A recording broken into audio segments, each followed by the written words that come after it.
Hello everyone, I am Sharmila and welcome to Simplest Biology Hub. Today we are going to start with the new lesson of the class 12th. The lesson is 6, Molecular Basis of Inheritance. Molecular Basis of Inheritance. इसके पहले जो 5th वाला lesson हमने देखा Principles of Inheritance and Variations, उसके अंतर्गत हमने देखा था कि कुछ मटेरियल है जो पेरेंट्स बॉडी से ऑफस्प्रिंग की बॉडी में, इंडिविजुअल की बॉडी में ट्रांसफ़र होते हैं and that material we called the genetic material. So in case of human being genes are the genetic material.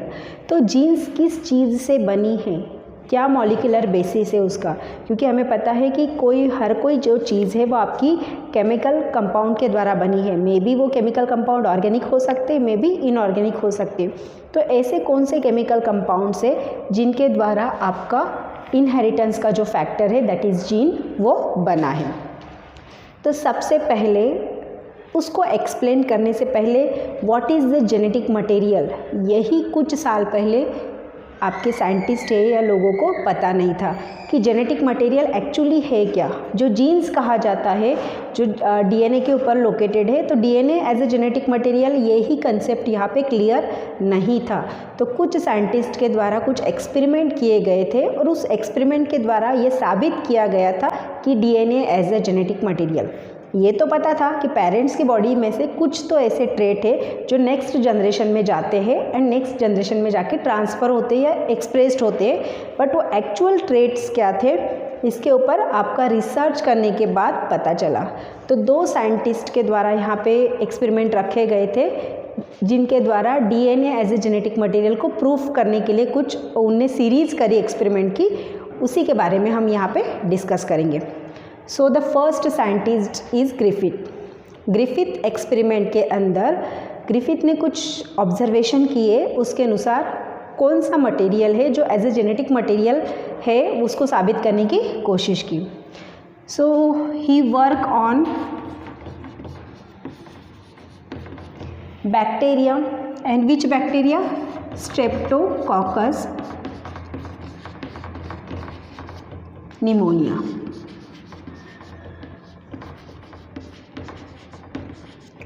Streptococcus pneumonia bacteria के ऊपर उसने वर्क किया. स्ट्रेप्टोकॉकस, कॉकस यानी राउंडेड फॉर्म बैक्टीरिया. जब वो स्ट्रेप्टोकॉकस निमोनिया की उसने कल्चर प्लेट प्रिपेयर की, तो कल्चर प्लेट पता है बेटा हमें कि प्लेट लाइक स्ट्रक्चर रहता है जिसके अंदर आपकी बैक्टीरिया का कल्चर किया जाता है. तो इस प्लेट के अंदर उसको 2 तरह की कॉलोनी मिली. कॉकस बैक्टीरिया की, निमोनिया के बैक्टीरिया की 2 तरह की कॉलोनी मिली. 2 टाइप्स ऑफ कॉलोनी. एक जो टाइप थी वो स्मूथ कॉलोनी थी. स्मूथ मीन्स ऐसे बैक्टीरिया जिनकी बॉडी के आसपास एक स्मूथ कवरिंग थी and that covering we called capsule, and that bacteria we called capsulated bacteria.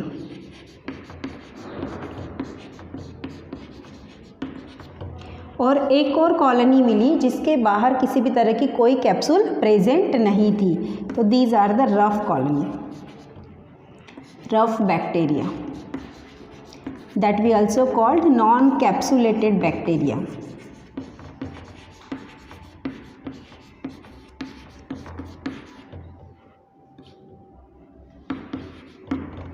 Capsulated bacteria ऐसी कॉलोनी जो दिखने में स्मूथ एंड शाइनिंग थी. क्यों शाइनिंग एंड स्मूथ थी? क्योंकि उसके आसपास कैप्सूल था. और यहाँ पे स्मूथ नहीं थी क्योंकि उसके आसपास कोई कैप्सूल नहीं था. तो उसने ऐसे कॉलोनी में के कुछ स्टेप्स फॉलो की. वो स्टेप्स हम 1 बाय 1 देखेंगे. फर्स्ट स्टेप उसने की, स्मूथ जो कॉलोनी थी, स्मूथ कॉलोनी ये वायरुलेंट थी, एंड रफ जो कॉलोनी थी वो नॉन वायरुलेंट थी. ये क्या होता है? ये एक्सपेरिमेंट के द्वारा एक्चुअली प्रूफ हुआ. उसकी स्टेप्स हम यहाँ पे आगे देखते हैं. But virulent and non virulent क्या होता है? वायरुलेंट मतलब ऐसी जो डिसीज़ कॉज करती है एंड नॉन वायरुलेंट मतलब ऐसी कॉलोनी जो डिसीज़ कॉज नहीं करती. तो उसने सबसे पहले स्मूथ बैक्टीरिया लिए,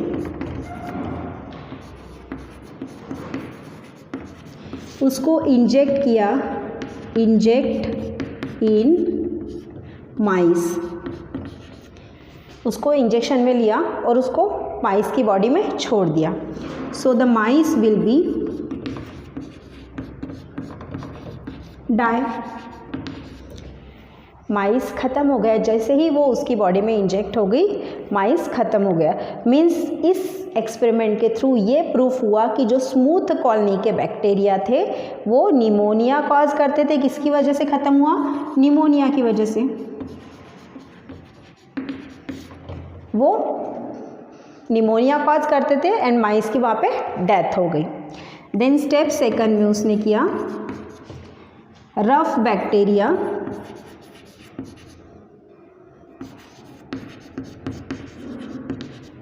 injected mice and mice alive. Mice के ऊपर इसी रफ बैक्टीरिया का कोई भी असर नहीं हुआ, वो लिविंग कंडीशन में थी. Means rough bacteria is non virulent bacteria, उससे कोई भी किसी भी तरह का कोई डिसीज़ कॉज नहीं होता. In third step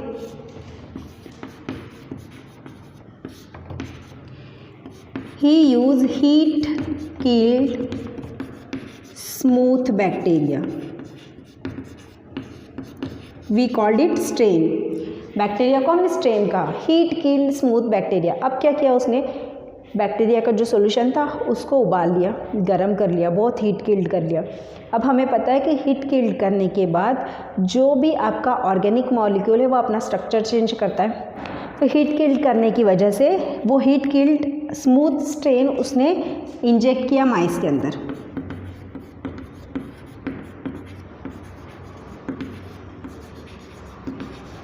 so mice live, माइस जीवित रहे, ऐसे कंडीशन में आपके ख़त्म नहीं हुए. तो उसको ये पता चला कि आपका हीट किल करने के बाद अगर हम वायरुलेंट स्टेज को माइस के अंदर इंजेक्ट करते हैं तो वो नॉन वायरुलेंट की तरह एक्ट करती है. एंड इन फोर्थ स्टेप उसने क्या करा? R strain plus heat killed S strain. S यानी स्मूथ, आर यानी रफ. आर स्ट्रेन लिया मतलब आर बैक्टीरिया के अंदर हीट किल्ड स्मूथ बैक्टीरिया डाल दी, दोनों मिक्स कर दिए और दोनों को माइस के अंदर इंजेक्ट किया. Inject in mice and what happen? Mice will be die. अब यहाँ पे कायदे से देखा जाए तो क्या कंडीशन होनी चाहिए? रफ स्ट्रेन तो ऑलरेडी नॉन वायरुलेंट है, वो तो कोई डिसीज़ कॉज करता है नहीं. And heat killed smooth strain है, वो भी नॉन वायरुलेंट है, वो भी यहाँ पे आपका डिसीज़ कॉज नहीं कर रहा है. तो कायदे से यहाँ पे माइस को ज़िंदा रहना था, बट फिर भी यहाँ पे माइस डाई हो गया. मीन्स इस एक्सपेरिमेंट के थ्रू उसने ये तो प्रूफ किया कि स्मूथ स्ट्रेन में से कुछ तो भी ऐसा मटेरियल है जो रफ स्ट्रेन के अंदर गया एंड देन उसने अपना इफेक्ट दिखाया. क्योंकि रफ स्ट्रेन कैसा था? लाइव था, ये लाइव बैक्टीरिया थे. स्मूथ स्ट्रेन कैसे बैक्टीरिया थे? डेड बैक्टीरिया थे, क्योंकि हीट किल करने के बाद डेड ही बचेंगे वो, है ना. तो ये डेड में से लाइव के अंदर कुछ तो भी मटेरियल ट्रांसफ़र हुआ. तो वो मटेरियल जो ट्रांसफ़र हुआ वो उसने आर स्ट्रेन को कैसा कर लिया? वायरुलेंट कर दिया. पहले तो ये नॉन वायरुलेंट था, बट स्मूथ में से कुछ मटेरियल इसके अंदर जाने की वजह से वो वायरुलेंट हो गया एंड वो माइस के ऊपर इंजेक्ट होके निमोनिया कॉज करने की वजह से माइस की डेथ हो गई. मीन्स आपका मटेरियल, हेरिडिटी मटेरियल ट्रांसफ़र होता है नेक्स्ट जनरेशन में. ये ग्रिफिथ के द्वारा एक्सपेरिमेंट के द्वारा प्रूफ किया गया. But what is the actual heredity material, ये इस एक्सपेरिमेंट के द्वारा प्रूफ नहीं हुआ. और DNA as a actual material, ये भी यहाँ पे प्रूफ नहीं हुआ. कुछ तो हुआ, प्रोटीन यहाँ पे डीनेचर हो रहा है, क्योंकि कैप्सूल आपकी बनी रहती है प्रोटीन की. प्रोटीन डीनेचर हुआ, ये इसके थ्रू हो रहा है. मीन्स प्रोटीन तो आपका जेनेटिक मटेरियल है नहीं, इतना कंफर्म हो गया. बट प्रोटीन के अलावा कौन सा ऐसा मटेरियल है जो एज ए जेनेटिक मटेरियल की तरह वर्क करता है, ये ग्रिफिथ के एक्सपेरिमेंट के द्वारा प्रूफ नहीं किया गया.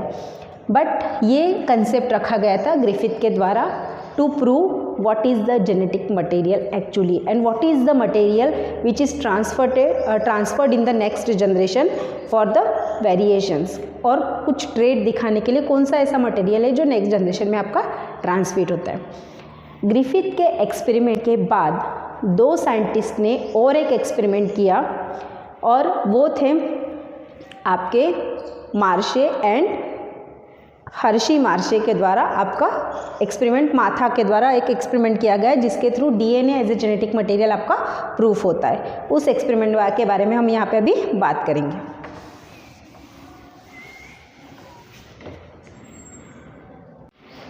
जो नेक्स्ट एक्सपेरिमेंट किया गया था Alfred Hershey and Martha Chase के द्वारा in 1952 for DNA as a genetic material. उस समय जब उन्हें एक्सपेरिमेंट स्टार्ट किया था तब उनको भी नहीं पता था कि DNA as a genetic material, उनने तो सिंपली वर्क करके कौन सा material as a genetic material है इसके ऊपर अपना एक्सपेरिमेंट देना स्टार्ट किया था।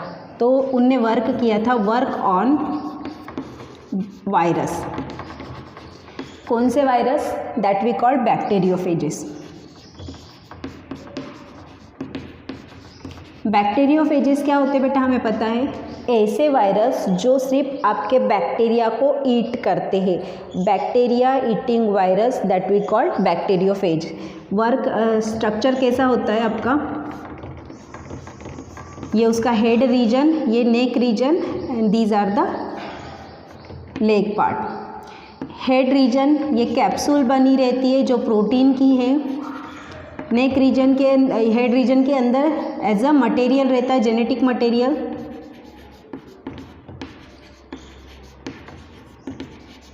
एंड दीज फुट और legs part is use for the penetration process.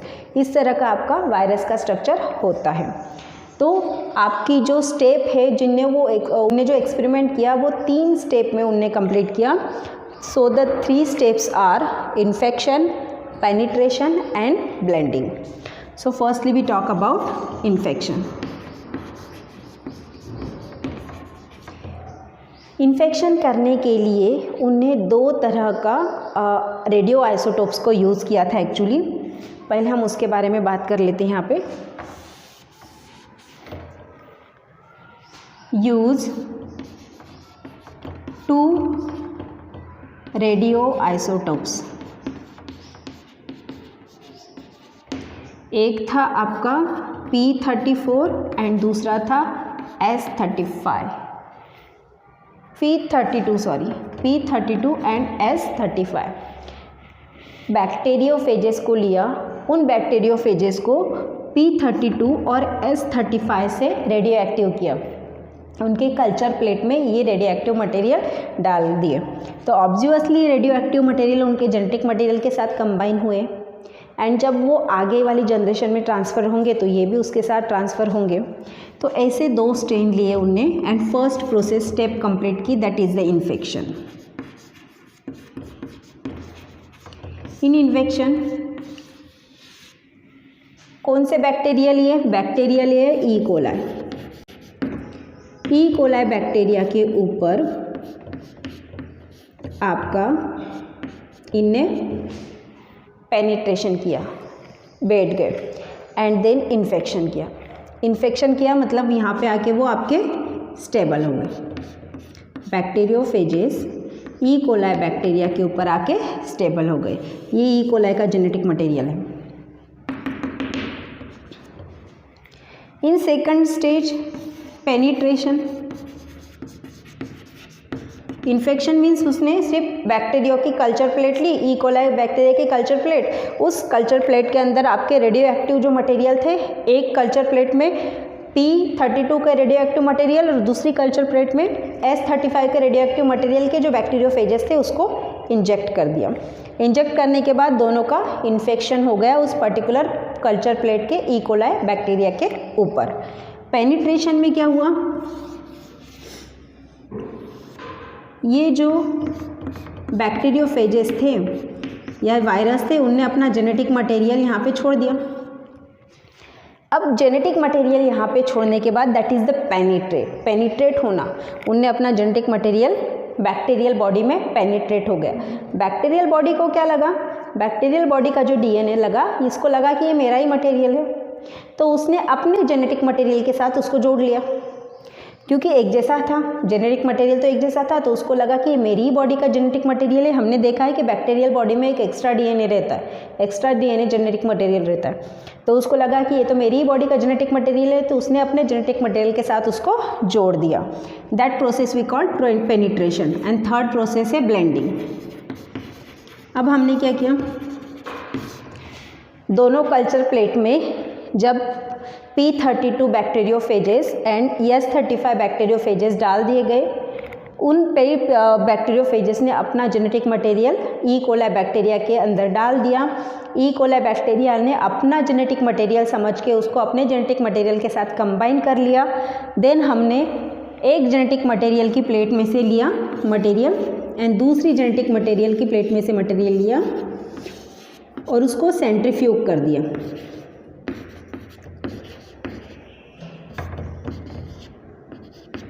सेंट्रीफ्यूगेट,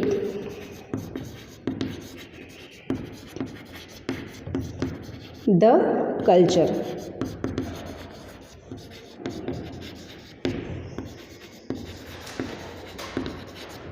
सेंट्रीफ्यूगेट क्या होता है, ब्लेंडिंग होता है। पीस लिया उसको मिक्सर में, जैसे हम मिक्सर में पीसते हैं तो पीस लिया, तो मिक्सर में पीसने से क्या हो जाता है, सेंट्रीफ्यूगेट करने से की वजह से ज़्यादा तेज़ वॉल्यूम पे अगर हम उसको घुमाते हैं तो क्या हो जाता है, जो लाइटर मॉलिक्यूल्स है वो ऊपर की तरफ आते हैं एंड जो हेवियर मॉलिक्यूल्स है वो नीचे की तरफ बैठ जाते हैं। तो यहाँ पे भी आपके 2 टेस्ट ट्यूब में हमने जब वो मटेरियल ब्लेंड करने के बाद लिया तो जो लाइटर मटेरियल था वो ऊपर जमा हो गया एंड हेवियर मटेरियल था वो नीचे जमा हो गया। तो ऑब्वियसली लाइटर मटेरियल क्या था, लाइटर मटेरियल था वायरस जो बैक्टीरियोफेज थे और हेवियर मटेरियल था एक ई कोलाई बैक्टीरिया। तो ई कोलाई बैक्टीरिया की बॉडी और वायरस, जब हमने वो फिल्ट्रेट निकाला और फिल्ट्रेट निकालने के बाद पहला फिल्ट्रेट जो P32 का था वो निकालने के बाद उसको जब आइडेंटिफाई किया तो उस मटेरियल के अंदर जो वायरसेस थे, उस वायरसेस के अंदर, उस फिल्ट्रेट के अंदर हमें P32 मिल गया। P32 मिल गया एंड जब S के साथ यही कंडीशन की, यहाँ से वायरस को बाहर निकाला और उसको ऑब्जर्व किया तो यहाँ पे हमें S35 तो नहीं मिला। तो S35 क्यों नहीं मिला, ये बैक्टीरिया की बॉडी में थी। S is the constitute of protein. जब प्रोटीन बनता है तो वो सल्फ़र को जॉइनिंग करके बनता है। तो यहाँ पे वायरस की बॉडी में से बैक्टीरिया की बॉडी में प्रोटीन ट्रांसफ़र नहीं हुआ, ये इसके द्वारा साबित हुआ। क्योंकि अगर प्रोटीन ट्रांसफ़र होता तो ऑब्वियसली हमें जो मटेरियल है, लाइट मटेरियल, उसके अंदर हमें प्रोटीन मिलना चाहिए था, हमें S35 मिलना चाहिए था, बट वो हमें नहीं मिला। जबकि यहाँ पे हमें वायरस का जो अपर मटेरियल है उसको आइडेंटिफाई करने के बाद हमें P32 मिला। तो P32 किसका मटेरियल है, ये डीएनए का, ये डीऑक्सी राइबोन्यूक्लिक एसिड, उसमें फॉस्फेट मॉलिक्यूल जुड़ता है। हमें पता है, अगर हमने डीएनए का स्ट्रक्चर लोअर क्लासेस में देखा है तो आगे भी इस लेसन में हमें देखना है, बट डीएनए के स्ट्रक्चर के साथ फॉस्फेट मॉलिक्यूल जुड़ता है।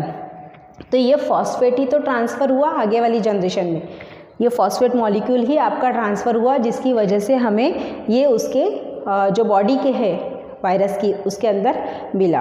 एंड इस एक्सपेरिमेंट के थ्रू ये प्रूफ हुआ कि DNA as a genetic material, protein कोई जेनेटिक मटेरियल है नहीं। पहले हमने ग्रिफिथ के एक्सपेरिमेंट में देखा था कि उनने बोला था maybe protein as a genetic material, और प्रोटीन जब हम डीनेचर्ड करते हैं तो वो आपका आगे वाली जनरेशन में ट्रांसफ़र नहीं होता। बट यहाँ पे प्रूफ हो गया कि DNA as a genetic material जो नेक्स्ट जनरेशन में आपका ट्रांसफ़र हो रहा है, प्रोटीन वहाँ पे ट्रांसफ़र नहीं होता। एंड हर्शे चेज के एक्सपेरिमेंट के बाद DNA as a genetic material proof हो गया एंड देन उसके ऊपर एक्सपेरिमेंट स्टार्ट होते गए। तो हमारे जो नेक्स्ट वीडियो होगी वो रिलेटेड होगी structure of the DNA, what is the actual structure of the DNA, इससे रिलेटेड होगी। I hope you understand well about the molecular basis of the inheritance. पहला जो हमारा टॉपिक था that is the DNA as a genetic material, इसका proof करने का, इसके ऊपर ये 2 साइंटिस्ट के एक्सपेरिमेंट है, दोनों बहुत इंपॉर्टेंट है बेटा एग्जाम पॉइंट ऑफ व्यू से। एंड इसके ऊपर क्वेश्चनिंग बहुत ज़्यादा पूछी जाती है, कभी कभी तो पूरा एक्सपेरिमेंट आपका एक्सप्लेन करने के लिए आता है। I hope you understand well. Next video में हम जो DNA as a genetic material है उसके स्ट्रक्चर की बात करेंगे। Thank you.